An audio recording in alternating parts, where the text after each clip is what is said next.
यदि व्यक्ति या देश अगर आत्मनिर्भर है तो उसे दूसरों की मदद की जरूरत बहुत कम पड़ती है और मुसीबत के समय का सामना आत्मनिर्भर व्यक्ति बहुत मजबूती से करता है। और ये बात हर देश पर लागू होती है। भारत देश बहुत बड़ा है और भारत बड़ी से बड़ी वस्तुओं का उत्पादन करने की क्षमता रखता है और यहाँ अधिक मात्रा में या प्रचुर मात्रा में संसाधन भी उपलब्ध है। इसके तहत हम आपको बताते चले कि JBM ऑटो लिमिटेड को दिल्ली परिवहन निगम से 700 लो फ्लोर बसों की आपूर्ति करने का ठेका मिला है। JBM एक ऐसी भारतीय ऑटोमोबाइल कंपनियों में से एक है जो कमर्शियल व्हीकल मैन्युफैक्चरिंग में अच्छा खासा नाम कमा रही है। यह कंपनी AC बस का निर्माण करने जा रही है जिसमें विशेष प्रकार की सुविधाएं उपलब्ध होंगी।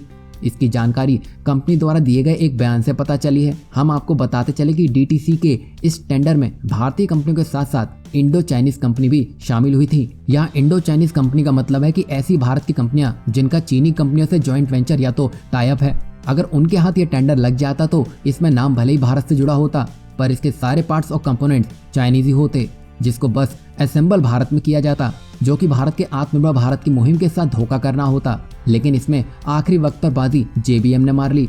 और क्या आप जानते हैं कि JBM एक बहुत बड़ी पार्ट्स कंपोनेंट मैन्युफैक्चरिंग कंपनी है जो कि पूरे भारत में लगभग सभी को पार्ट्स और कंपोनेंट सप्लाई करती है। और JBM अभी जिन बसों का निर्माण करने वाला है उसमें जिन भी कंपोनेंट का इस्तेमाल होगा वह सभी पूर्णतः स्वदेशी होंगे। और इसी के साथ ही साथ JBM अब पूरी तरह से इलेक्ट्रिक बस बनाने की क्षमता दिखा रही है जिसमें भी ज्यादातर कंपोनेंट्स और पार्ट्स मेड इन इंडिया ही होंगे। कंपनी ने कहा है कि DTC को जिन सिटी लाइफ बसों की आपूर्ति की जाएगी उनमें smart card tracking system, address time passenger information system, intelligence transport management system, automatic बस व्हीकल लोकेशन सिस्टम और CCTV कैमरे जैसी अत्याधुनिक सुविधाएं होंगी। इससे प्रतिवर्ष 5 करोड़ यात्रियों को लाभ मिलने का भी अनुमान है।